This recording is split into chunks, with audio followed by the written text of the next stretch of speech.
Voy a hablar, como ya ha adelantado Pedro antes, efectivamente del tema que entendí era el de estas jornadas, el de este encuentro, que me dio la impresión, se centraba más, y eso me produjo cierta alegría, en las personas que en los productos, ¿no? Por decirlo en dos palabras que decía el otro. De manera que he planteado así y desde esa perspectiva mi intervención. También debo decir que voy a empezar hablando de Sócrates y de Platón, pero bueno, que nadie se asuste demasiado por esto, y sobre todo porque empiece desde tan atrás, aparentemente, pero creo que tiene mucho que ver la referencia que haré a ellos con los conceptos y los términos que seguimos utilizando a propósito de memoria y de recuerdos, y de eso fundamentalmente es de lo que voy a hablar en relación con la oralidad y en relación con el patrimonio. Pues Platón señalaba en su diálogo de Fedro, mediante palabras puestas en boca de Sócrates, que la escritura, como la pintura, presenta ante nosotros una copia de la realidad y no el original. En este diálogo, la escritura, que ahora ensalzamos y valoramos tanto, ¿no? Y con razón, no se reconoce siquiera como el fármaco o elixir de la memoria, ¿no? Se viene a decir que no es ni eso, o sea, que es hasta peor que eso, ¿no? Fármaco al que también se alude, sino que en realidad la escritura es un simple recordatorio, ¿no? de la memoria. Lo que puede ser entendido, y así lo han entendido algunos autores, como un viejo recelo de los hombres más sabios hacia los adelantos tecnológicos. En aquel momento era la escritura. Este pasaje al que me refiero, de Fedro, ha sido recordado y discutido muchas veces por varios autores, pero fue Carlo Ginzburg quien volvió a traerlo a colación a propósito de la impresión grabada en la memoria por lo que percibimos, no ya realmente, sino a través de las nuevas tecnologías. Aunque, como en el caso de lo ocurrido en el 11S, el famoso y terrible día de la caída de las Torres Gemelas, aquello sí fuera visto en tiempo real o en casi tiempo real, que ahora hablaré de esto también. Y decimos, por ejemplo, que los acontecimientos del 11 de septiembre de 2001 dejaron una impresión o marca imborrable en la memoria de cuantos los presenciamos. En realidad no los presenciamos, no estábamos allí, pero sí delante del televisor, pues algunos seguro de los que estáis aquí, otros igual eran hasta demasiado jóvenes y no se enteraron tanto. Este acto de presenciar lo que se ve, si bien no se esté allí en el lugar de los hechos, donde verdaderamente suceden, al mismo tiempo, con una levísima demora, los que sepan un poco de las cuestiones técnicas de comunicación saben que hay una demora en todo lo que recibimos, una demora de segundos, pero existe, ¿no? Lo que recibimos por medios tecnológicos, audiovisuales. Es un fenómeno en sí que introduce un elemento de comunicación nuevo que tiene que ver tanto con la escritura como con la oralidad, y de hecho afecta a las dos cosas, Y en el sentido más amplio del término, diría yo que también tiene que ver con la lectura o recepción y decodificación de lo literario. Y es que la memoria, tanto individual como colectiva, a menudo adquiere la forma de literatura, ya se produzca la transmisión de lo literario de manera escrita u oral y combinándose con frecuencia en la práctica ambas cosas. Pero quizá una distinción no menos importante entre los tipos de memoria o entre memoria y recuerdo, si queremos continuar con la dicotomía que ya apuntaban los filósofos griegos, sea la que viene dada por las acepciones que tienen en la actualidad en nuestra propia lengua y también en otras estos términos, ya que parece que aquella vieja diferenciación lingüística y conceptual, y por eso me he remitido a Sócrates, o más bien a lo que mediante la escritura Platón dice que Sócrates decía, porque a Sócrates no le oímos ni le podemos oír, continúa, digo, esa diferenciación en el momento actual. Y no solamente en nuestra lengua, sino en muchas otras lenguas europeas. Así, de una parte, recuerdo hace referencia a la imagen o complejo de imágenes a través de las cuales se reiteran en nuestra mente personajes, cosas, situaciones o escenas que hemos percibido con anterioridad, con alusión al tiempo de su percepción. Es una definición de diccionario la que estoy dando.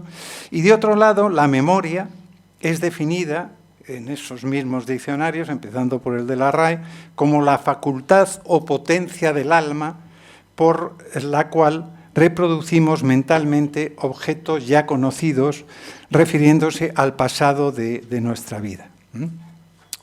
Bueno, si vamos al francés, si vamos al inglés, encontramos también esas distinciones para hablar de recuerdo, para hablar de memoria, para definir y describir estos conceptos a los que me estoy refiriendo. Pero debe decirse, con un fondo que lo tenéis ahí en el esquema de aparente claridad, pero con bastante confusión terminológica, ¿no? Porque, por ejemplo, cuando en inglés te refieres a memories, ya en plural, en realidad estás hablando claramente de recuerdos, más que a la memoria como facultad de recordar.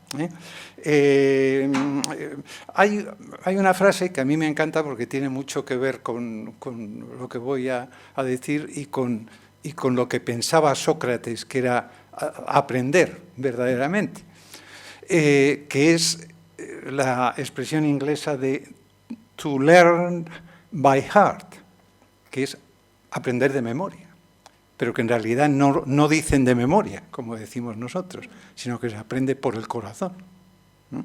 Y a eso volveré después.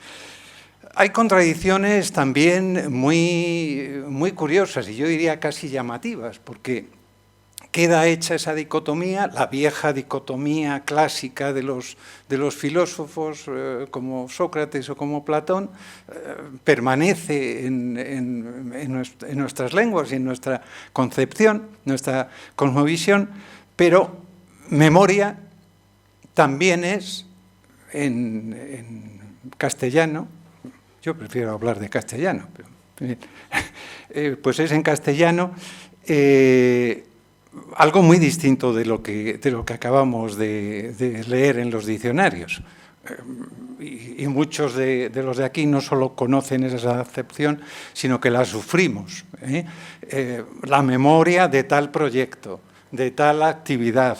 ¿Y qué es esa memoria? Pues algo que se identifica con una disertación o recordatorio escrito, un estudio o disertación escrita sobre alguna materia o directamente la memoria anual de unas actividades, la memoria económica y institucional de esto y de lo otro, etcétera. O sea, algo que remite a lo escrito, mientras que nos habíamos quedado que la memoria como facultad y como expresión de esa facultad parecía remitir más en nuestra lengua, la lengua que estoy utilizando y en la que me estáis entendiendo, espero, como facultad, como capacidad, como potencia de recordar y de traer hasta el presente esos recuerdos, ¿no? Es, por lo tanto, un uso contrapuesto, en tiempos recientes, a la historia entendida convencionalmente, que se habría basado en fuentes fundamentalmente textuales, ¿no? A propósito de esto, escribe Ginsburg también que desde esa perspectiva la memoria parecería hoy más apropiada que la historia para ocuparse de la demanda de una retribución simbólica. Y esto lo estamos viviendo, lo hemos vivido con todos los movimientos, no solo en este país, sino en otros países. Pensemos en Francia, pensemos en Alemania, pensemos en Sudáfrica, donde esos movimientos de memoria han pretendido, pues, por una parte, resarcir a las víctimas o a los descendientes de ciertas víctimas de lo sufrido, o restaurar un conocimiento del pasado y un cierto tipo de justicia sobre ese pasado. Bien, la memoria sería entonces facultad y depósito de la información al tiempo. Transhistórica, si el proceso de recordar actúa a través de una cultura no almacenada por caracteres ajenos, que es como lo definían Sócrates y Platón, eso de la escritura, caracteres ajenos. Ahora nos resulta un poco curioso, ¿no? Pero es así como se veía entonces, y sería, sin embargo, más un proceso de recordar, como ellos mismos pensaban también, mediante la palabra o, en última instancia, a la hora de expresarlo, mediante la voz. Los recuerdos estarían incluidos en ella, en la memoria, sin tener una vida separada de la propia memoria. La pervivencia del mito, del relato, mito también en el sentido etimológico, ¿qué es relato? El relato de nuestras vidas o de experiencias y de los que vivieron antes que nosotros sería lo que llamamos memoria, la suma de lo que somos incluso antes de que tuviéramos un yo personalizado. No estoy hablando de un inconsciente colectivo, ni poniéndome junguiano, ni cosa parecida, sino de un conocimiento del que podemos no ser del todo conscientes, como no lo somos del aprendizaje de hablar o de andar o de todo lo que en su momento aprendimos. Hablo más bien de lo que nos une a otros hombres o mujeres y a todos los hombres y mujeres, ya que la memoria es en sí colectiva. La memoria de la que estoy hablando, por mucho que digan algunos historiadores, que habréis escuchado, leído esas distinciones, no, la historia es lo objetivo, la memoria es una cosa subjetiva, siempre individual. Iba a decir, ¿qué me está usted contando? Y omito el nombre, pero habréis leído artículos en ese sentido. ¿Qué me está usted contando? O sea, la lengua, que también es un ejercicio de memoria, y la cultura con ella no son colectivas, no es muy colectivo todo lo que nos llega, incluso sobre nuestros recuerdos personales. Muchos recuerdos personales de infancia no son nuestros, es lo que se nos ha dicho en casa que hicimos o que ocurrió, etcétera, etcétera, etcétera. Porque Cuando nos referimos a la cultura en un sentido antropológico, deberíamos saber que estamos aludiendo sobre todo a la capacidad o facultad humana de producir y de transmitir relatos y conocimientos, a la cultura como memoria. Y con el término de esa llamada cultura popular, apuntamos especialmente a la capacidad de crear y de transmitir cualquier clase de cultura que todo humano tiene. Si tenemos que quedarnos con la distinción entre cultura popular y lo que no es cultura popular, o es cultura de los cultos, o es cultura hegemónica, pues bueno, casi vayamos a la distinción que hacía el antropólogo Robert Redfield, ¿no?, de la Great Tradition y de la Little Tradition, aclarando que él mismo señalaba son extremos de una misma línea, no son cosas exactamente opuestas. No es esto de la alta cultura y de la baja cultura que tanto se ha utilizado pues, en ámbitos como el de la historia, ¿no? También para denostar ciertos tipos de expresiones culturales, ¿no? El hombre es cultura y la cultura es memoria más que recuerdo cierto o consciente. El ser humano verdaderamente está hecho de memoria. Según la enseñanza socrática, el verdadero conocimiento es un recuerdo de realidad intemporal.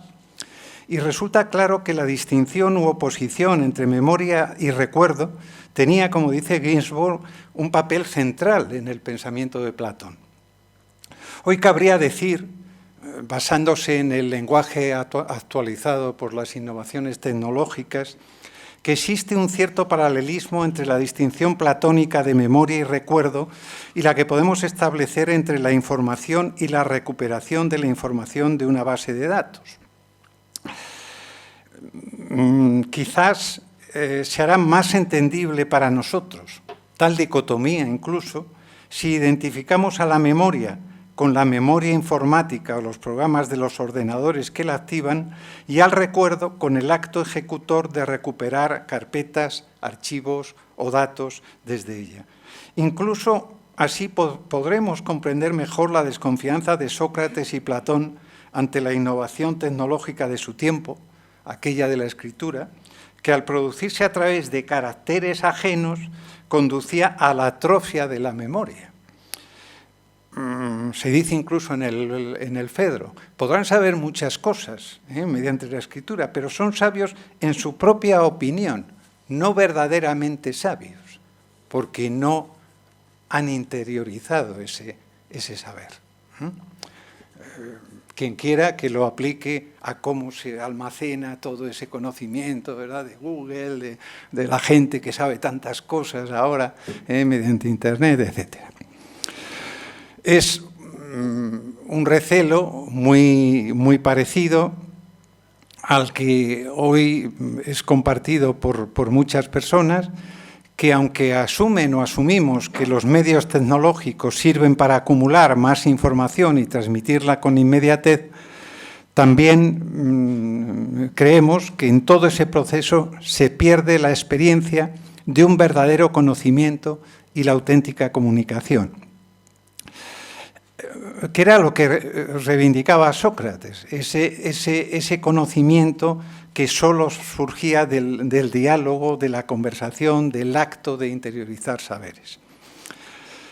Cabe encontrar también en ese paralelismo entre memoria humana e informática una pertinencia que me parece no ha llegado a destacarse lo suficiente, porque el modelo artificial de la tecnología puede servir para que entendamos mejor el funcionamiento y la estructura del original.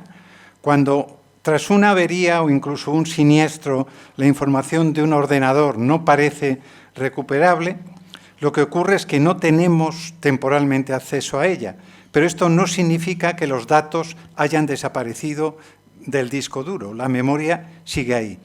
Y en los humanos, de alguna manera, igual. Los datos, los recuerdos, desaparecen voluntaria o involuntariamente en esa selección o accidente que es el olvido.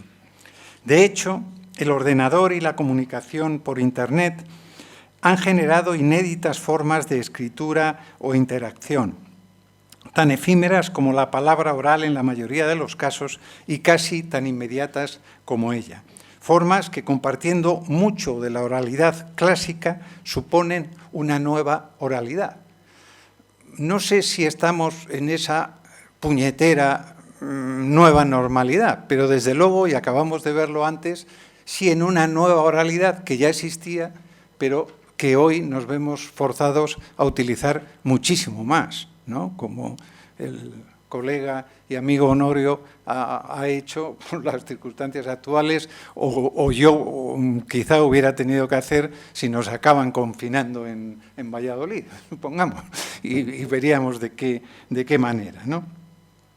Y es que la interacción está muy condicionada por el momento en que el receptor, llamémosle lector si se quiere, decide leer y reinterpretar lo leído y el contexto en que lo hace. Por ejemplo, en el caso de la escritura, uno puede leer ahora en un determinado contexto, supongamos que cosas, textos, lo estoy haciendo.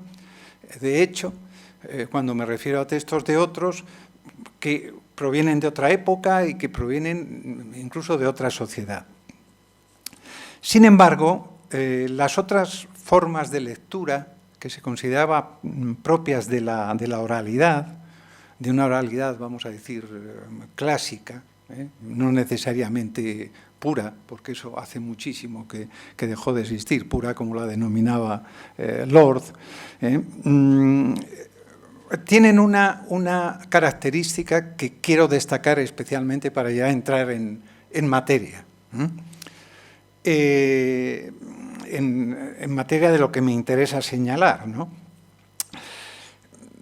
Es la de que a menudo entre autores y lectores, entre emisores y receptores, en el caso de la oralidad, no solamente se tiene que dar un mismo contexto, temporal, a lo mejor no necesariamente espacial, sino que se tiene que dar la opción de que puedan intercambiar sus roles. Esto es interesante, porque es lo que hace de una colectividad, llamémoslo comunidad, el emisor y el receptor al tiempo. Y voy al primer punto concreto, van a ser cinco calas muy rápidas que quiero señalar, el de la relación entre pasado y presente. ¿Por qué me he referido a esto, ¿no? De que se pueden intercambiar los roles? Pongo un ejemplito de mi propio trabajo de campo. Cuando recopilaba, según el método, podríamos decir, lingüístico, folclórico, pidaliano, materiales orales, pues en la provincia de Soria, ¿no? Resulta significativo lo que los llamados informantes de esa literatura considerada como tradicional dicen o decían off the record a propósito de lo que cantaban o recitaban, y los recopiladores no solían incluir en ninguna de sus publicaciones. ¿Por qué? Porque se practicaba un tipo de encuesta folclórica, geográfica, muy cercana a la lingüística, donde, sí, bueno, fulanito de tantos años, tal cual, pero no me cuente usted su vida, no me cuente más. O sea, lo que me interesa es la versión, no sé cuántos, del tipo de versión del romance, no sé cuál, que era lo que privaba, ¿no? Entonces, de manera que eso ni se tenía en cuenta ni se anotaba. Bueno, pues una informante, que tenía su nombre, que era Flor Frías, del Burgo de Osma, cuando me transmitió un romance muy conocido, el de Don Bueso y su hermana cautiva, me cantó una versión que constaba de dos partes bien diferenciadas. De hecho, una la recitaba y otra ya empezaba a cantar, ¿no? Y en la primera, que era una actualización del viejo tema a propósito del periodo finisecular o entre siglos de las guerras de África, consistía en el recitado de unas coplas claramente de las llamadas de Ciego, o de Pliego de Cordel, ¿no? Vamos a cantar, señores, estos cuplés de la niña que cautivaron los moros en los riscos de Melilla. Pero la segunda parte se correspondía con el tema propiamente dicho, que no era otro que la vulgata o versión más difundida de aquel romance, la que empieza con los siguientes versos, que son los que muchos aquí conocerán, ¿no? El día de los torneos pasé por la morería y vi una mora lavando al pie de una fuentecilla. Contéstame, mora bella, podemos seguir. Bueno, contéstame, mora linda. Cuando la romancista empezaba a cantar esa parte, dijo en voz no muy alta, pero como en complicidad con quienes escuchábamos. Y ahora empieza. Esto parecerá una tontería, pero nos estaba diciendo, y ahora empieza lo que ya os sabéis, o os deberéis de saber también. O sea, ella contaba con que su audiencia iba a reconocer esta narración. Luego era consciente del exordio introducido por algún coplero para actualizar el asunto. La primera parte funcionaba como un recuerdo bastante reciente en el tiempo de lo que podía ocurrir en Melilla y a cualquier soldado allí destinado, que además los oyentes habrían identificado en ese momento pues, con cualquier joven del pueblo que se había tenido que ir a África. Y la segunda venía de un tiempo remoto y, sin embargo, era ya más reconocible, incluso más actual en ese instante, cuando la informante nos la cantó que la otra versión. ¿Por qué? Porque no había pasado de moda, porque era memoria. Una podía fecharse con cierta exactitud y la informante recordaba bastante bien las circunstancias en que la aprendió. La otra no podía recordar cuándo había empezado a conocerla, ni si la escuchó a su madre o a abuela, aunque apuntaba hacia ahí, o a cualquier persona del pueblo. La sabía de siempre. De hecho, pues, quienes conozcan el tema, es un romance fronterizo, e incluso versiones hexasilábicas que se supone que son las más antiguas, más que las octosilábicas de esta versión que he dicho después, etc. Lo mismo, y con la misma informante, sucedía a propósito del siguiente tema, de la siguiente versión. Tenía una introducción de época. Dale, dale, maquinista, dale, dale fuego al tren, que vienen los reservistas, no se pueden detener. En este caso se aludía a la guerra de Cuba. Ese sordio seguía diciendo que van a la guerra de Cuba y que muy pocos volverán. Cuando la informante comenzó con los versos ya muy conocidos de El Conde Flores, La Condesita o La Boda Estorbada, como queramos llamarlo,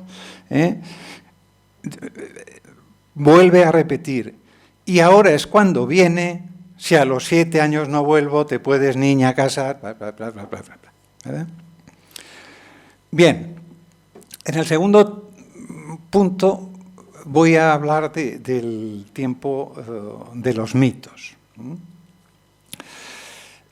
He citado bastante a historiadores, aunque sean historiadores de eso que se llamó microhistoria, ¿no? Como el caso de Ginsburg, bastante próximo a la antropología. Pero antes de seguir, quizá conviniera señalar la diferencia del tiempo con el que tratamos, con el que se suele tratar en historia y en antropología.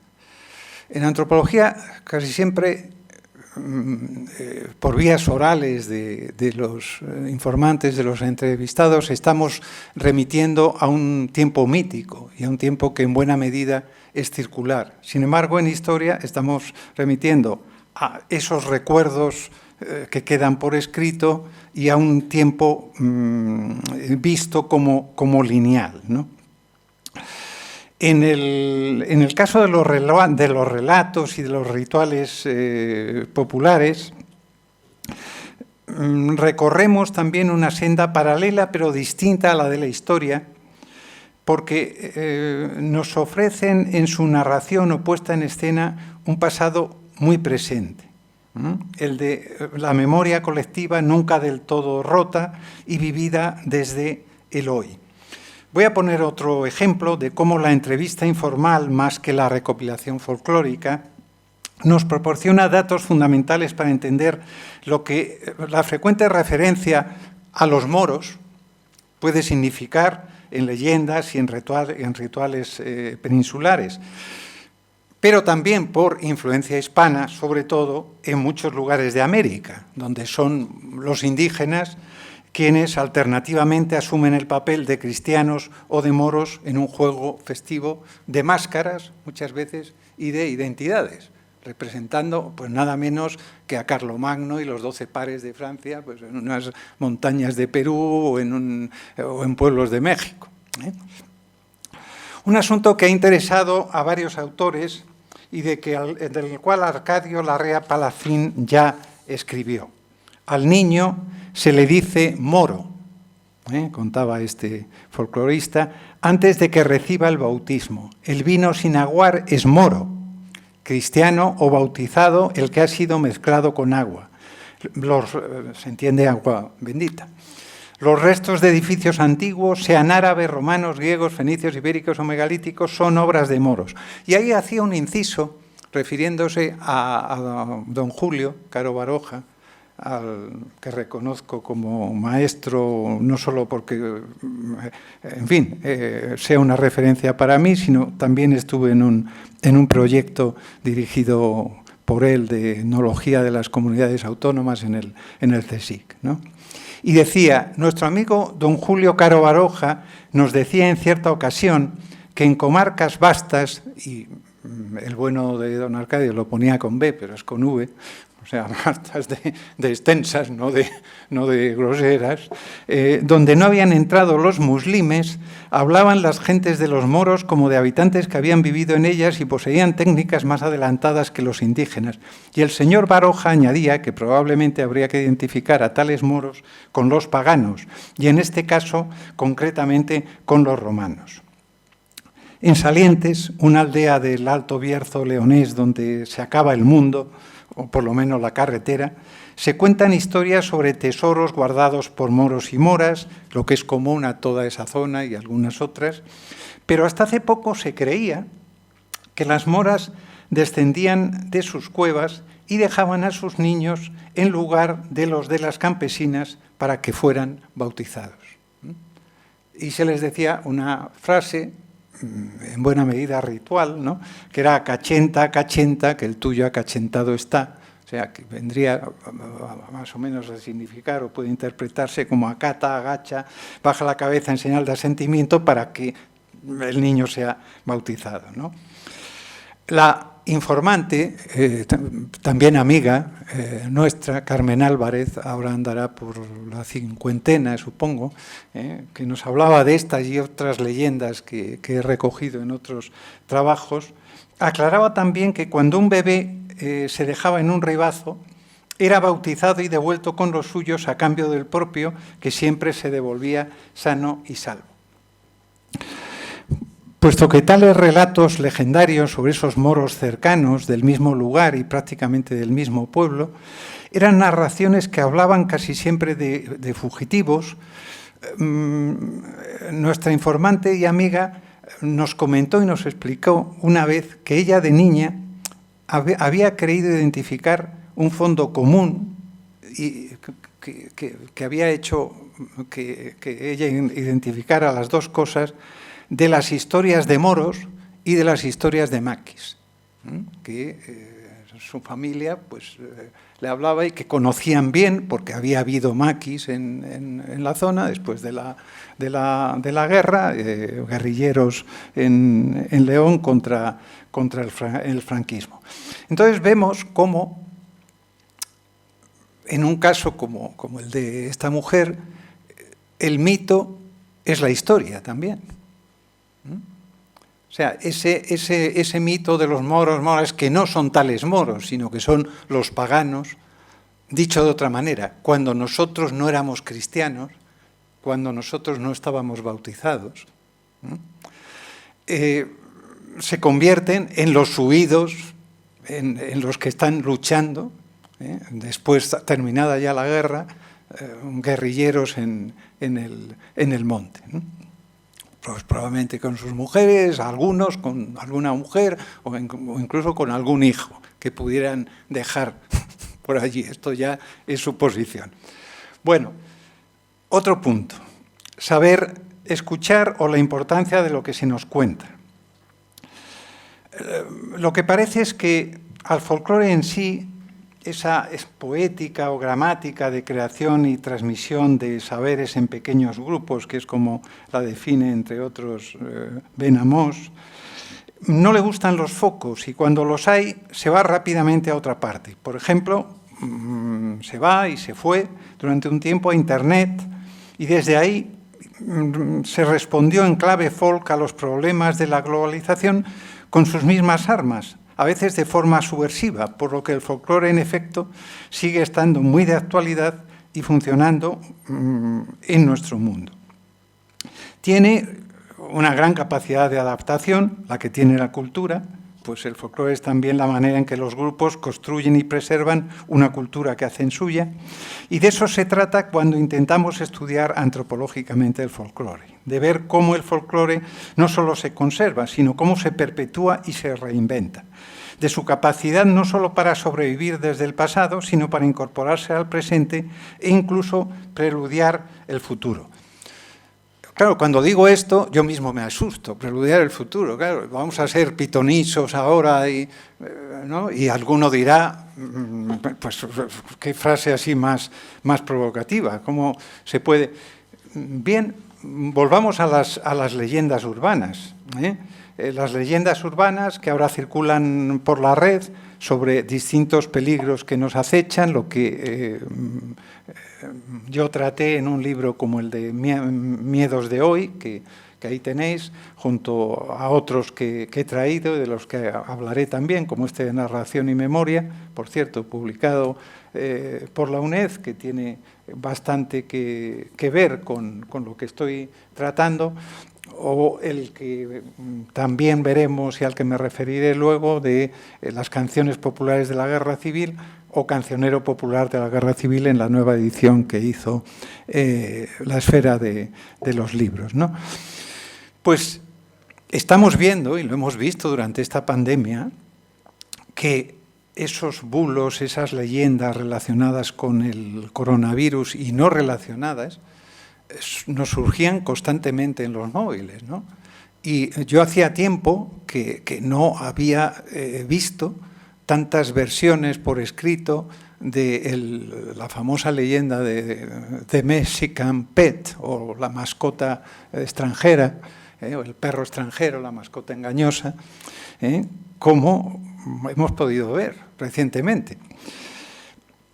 Resulta inevitable, pues, que tras estudiar comunidades primitivas y campesinas o llegar al fin a la ciudad, lo que se ha llamado antropología urbana, la antropología encare los desafíos del momento actual y dé un último paso que tendría que ver con la deslocalización o traslocalización de saberes, de la que hablaba Abu Lughod, saberes que ya no pueden ser solo estudiados en relación con comunidades asentadas en territorios concretos.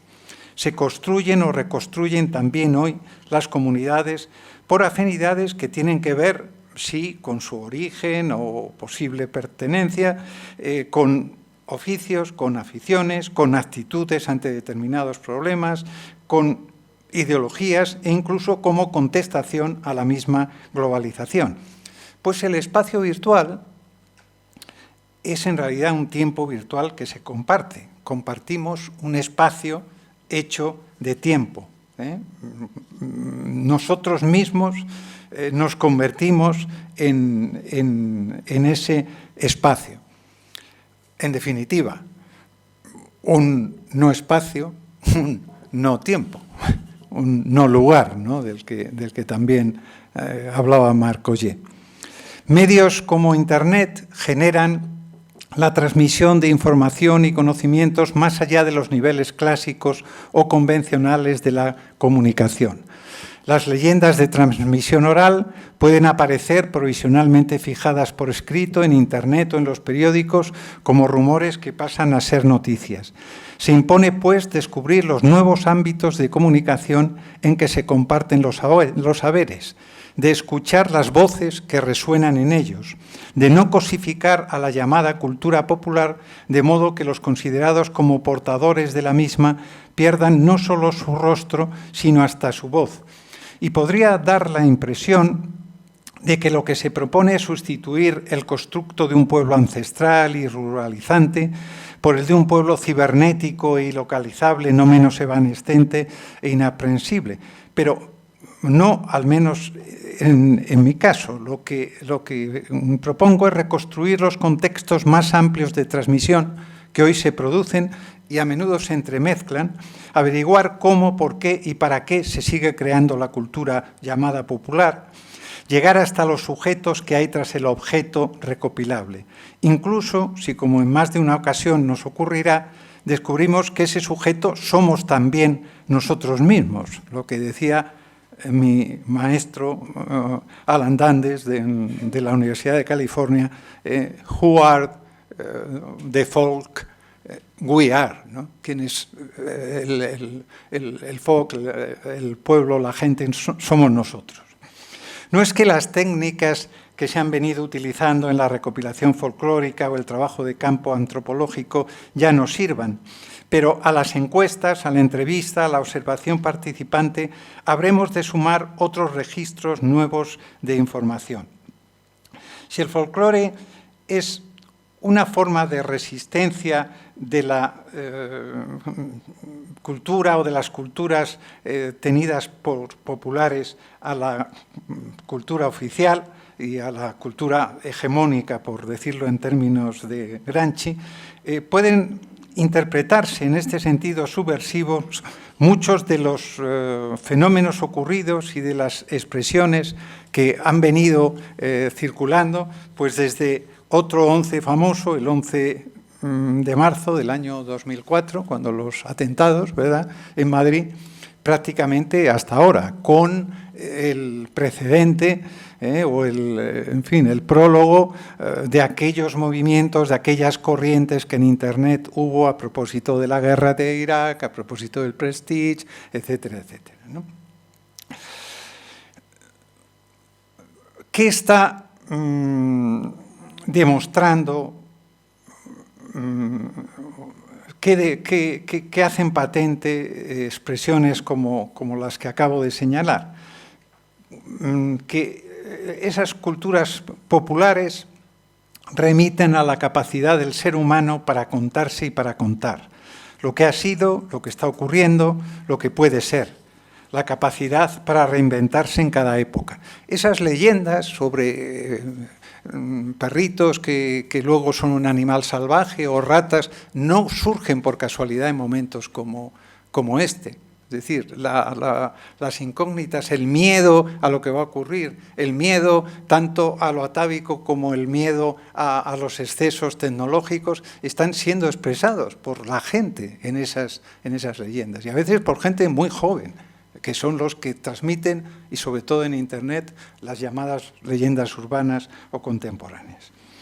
Escritura y oralidad. Punto cuarto. ¿Cuánto tiempo tengo? Un poquito más, si me das, casi 7, y ya acabo, de sobra. Este nuevo folclore transmitido por los actuales vehículos de comunicación plantea desde una inédita perspectiva una vieja cuestión. El mundo de la palabra oral y el mundo de la palabra escrita están tan en oposición como a veces se ha pretendido o pueden ser complementarios. porque las leyendas de las que estamos hablando circulan tanto oralmente, en una especie todavía de boca a boca, como en esa otra especie de boca a boca cibernético por Internet, y también a través de los libros que empiezan a recogerlas dentro de las pocas recopilaciones que se han hecho de folclore o de cultura popular contemporánea en España. Tanto para Bascom como para Prop, el folclore era fundamentalmente y se reducía casi a arte verbal. Y aunque no todo el folclore lo sea, ni ellos pretendieran tampoco que fuera así, es verdad que cuando hablamos de patrimonio inmaterial, por ejemplo, y cuando hablamos de folclore en la actualidad, estamos pensando en buena medida en ese arte verbal. A menudo se ha buscado la diferencia entre la literatura escrita y oral, entre el folclore y lo estrictamente o convencionalmente literario, en la insistencia o no de la autoría. Pero quizá en lo que atañe a las expresiones folclóricas es esta una cuestión que no deberíamos ni siquiera plantearnos. Pues más que en el autor, la diferencia entre unas y otras formas de arte verbal está en el lector, en el receptor, que en el caso de la literatura folclórica solía hallarse, como ya dije antes, en el mismo plano o contexto de comunicación y actuar directamente sobre la obra transmitida como oyente y a su vez posible transmisor. Porque toda lectura remite a la palabra, que en última instancia siempre es sonido. No hemos dejado de leer por el oído tanto como por la vista. Y en la actualidad se produce, eso sí, una pluralidad de modos de leer en torno a ese sonido remoto, tantos como formas de transmisión. No es ya solo que cada lector reinterprete el texto de manera distinta, es que se lee un mismo ítem desde muy diversos soportes. La misma leyenda, supongamos que la muy popular del autoestopista fantasma, puede llegar a nuestro conocimiento por un email de Internet, como recreación literaria o cinematográfica, a través de un anuncio televisivo, recientemente como parodia de un anuncio televisivo, que algunos quizá conozcan, como noticia en la prensa, sin enterarse de que es una leyenda, desde las recopilaciones ya realizadas sobre el tema o en una versión transmitida oralmente que sitúa a la fantasma en una curva concreta, identificable de por aquí mismo, etc. No desaparece en ese sentido la literatura, aunque se lea de otra manera, esto que tantas veces se dice, ¿no? Y es verdad que los jóvenes van camino, o ya lo han hecho, de leer de otra manera. Puestos a lanzar alarmas, lo que verdaderamente está o puede estar en peligro es ese aprender desde el corazón, ese aprender interiorizando el conocimiento. Porque memoria es la capacidad de recordar, y voy acabando, recuerdos, lo que la memoria selecciona para contar, y estos son lo único que se puede documentar, lo registrable. Cuando a fines de los años 70 comencé a reunir el material de lo que después se publicaría, y ya he mencionado en la segunda edición con el título de Cancionero Popular de la Guerra Civil, pesaba sobre las voces que me cantaron las primeras canciones el silencio de la alargada sombra de la guerra. Los primeros temas habían surgido entre el repertorio de las narrativas populares que empecé a recopilar a principios de esa década.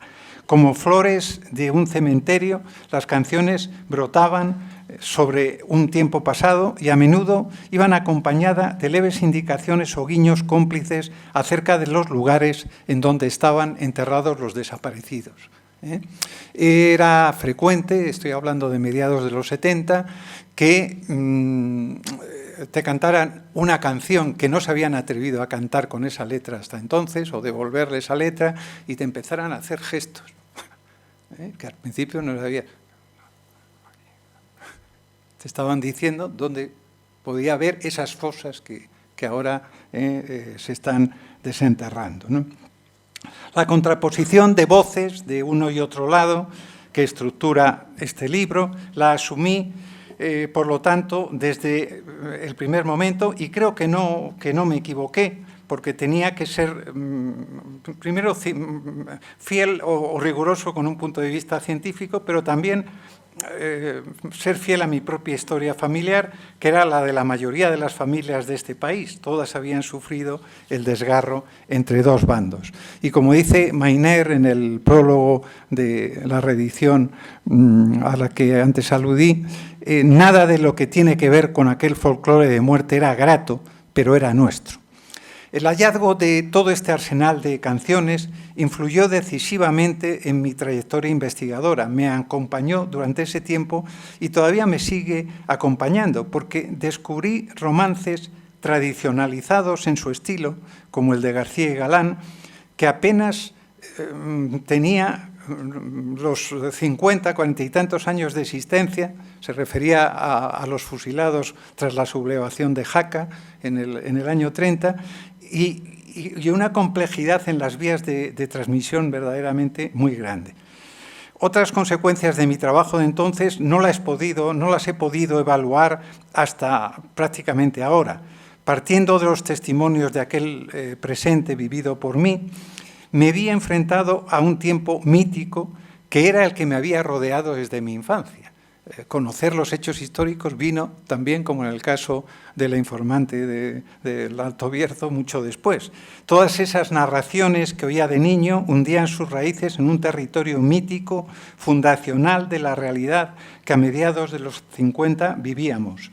Primero, por lo tanto, vinieron los mitos, luego llegaría la historia.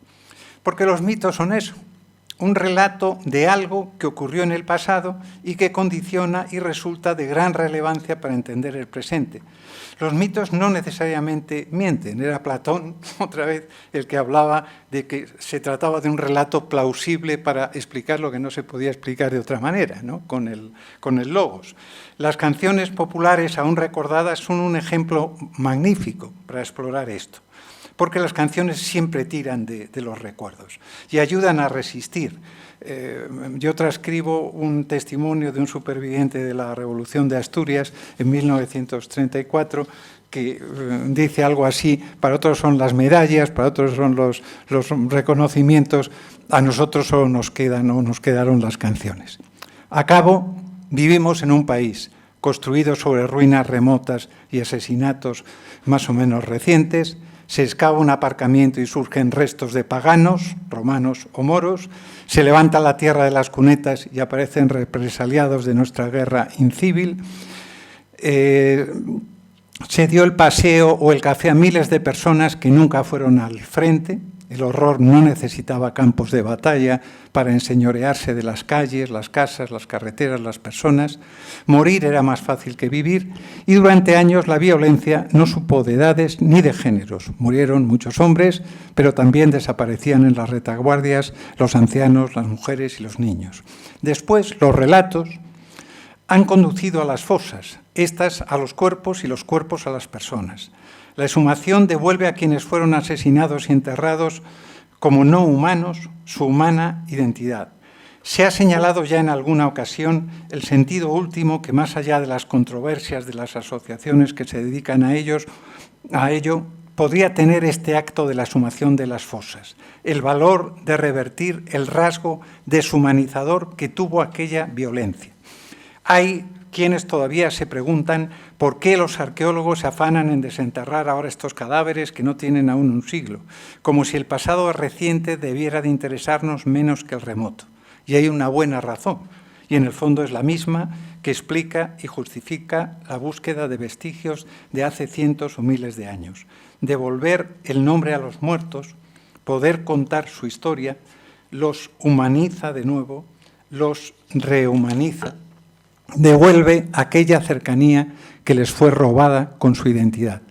Y es que somos humanos porque narramos o se nos narra, porque resultamos capaces de contarnos mientras estamos vivos y alguien habla aún de nosotros cuando ya estamos muertos.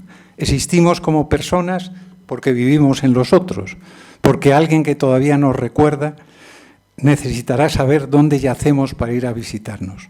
Somos humanos por y para contar, para narrar y para ser narrados. algo así como la memoria del mundo. Muchas gracias.